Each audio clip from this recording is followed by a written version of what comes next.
The king and the seer Rudyard Kipling after his realms and states were moved to bare their hearts to the king they loved, tendering themselves in homage and devotion. The tide wave up the channel spoke to all those eager, exultant folk, ampersand quo. Hear now what man was given you by the ocean. Ampersand quo. There was no thought of orb or crown when a single wooden chest went down to the steering flat, and the careless gunroom hauled him to learn by ancient and bitter use, how neither favor nor excuse, nor aught save his sheer self henceforth availed him. Ampersand quo. There was no talk of birth or rank by the slung hammock or scrubbed plank in the still grated prisons where one cast him, but niggard hours in a narrow space for rest and the naked light on his face while the ship's traffic flowed, unceasing, past him. Ampersand quo.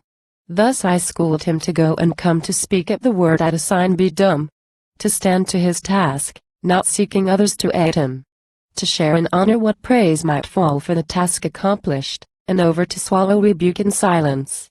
Thus I made him. Ampersand quo. I loosened every mood of the deep on him, a child and sick for sleep, through the long watches that no time can measure, when I drove him, deafened and choked and blind, at the wave tops cut and spun by the wind, lashing him, face and eyes, with my displeasure. Ampersand quo. I opened him all the guile of the seas, their sullen, swift-sprung treacheries, to be fought, or forestalled, or dared, or dismissed with laughter. I showed him worth by folly concealed, and the flaw in the soul that chance revealed, lessons remembered to bear fruit thereafter. Ampersand quo. I dealt him power beneath his hand, for trial and proof, with his first command, himself alone, and no man to gainsay him. On him the end, the means, and the word, and the harsher judgment if he erred, an outboard ocean waiting to betray him. Ampersand quo.